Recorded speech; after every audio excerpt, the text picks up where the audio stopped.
মাননীয় প্রধানমন্ত্রী শেখ হাসিনা কিছুদিন আগে নয়াদিল্লিতে গিয়ে ভারতের সঙ্গে 13টি চুক্তি ঘোষণা করে আসেন।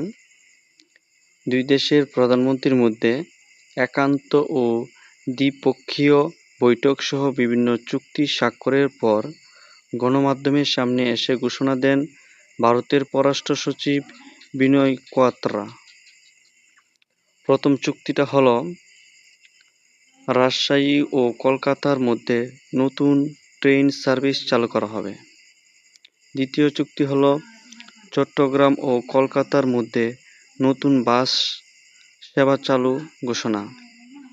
3 হল গেদের দর্শনা ও হলদিয়াবাড়ি চিলাহাটির মধ্যে ডালগাঁও পর্যন্ত পণ্য ট্রেন সার্ভিস চালু করা হবে।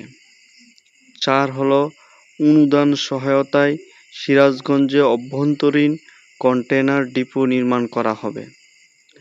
5 ভারতীয় গ্রিডের মাধ্যমে নেপাল থেকে বাংলাদেশে 40 মেগাওয়াট বিদ্যুৎ রপ্তানি শুরু হবে। 6 গঙ্গার পানি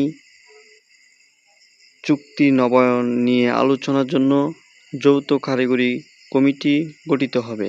7 বাংলাদেশ ভারত ও প্রশান্ত মহাসাগরীয় উদ্যোগে যোগ দিয়েছে। 8 বাংলাদেশিদের জন্য মেডিকেল ই-ভিসা চালু। 9 তিস্তার পানি বন্টনে টেকনিক্যাল টিম পাঠাবে ভারত। 10 বাংলাদেশে 350 জন পুলিশ কর্মকর্তাকে প্রশিক্ষণ দেওয়া হবে। 11 মুক্তিযোদ্ধা স্কিমের আওতায় রোগীর প্রতি সর্বোচ্চ 8 লাখ রুপি করে দেওয়া হবে। 12 রংপুরে ভারতের নতুন সহকারী হাই কমিশন।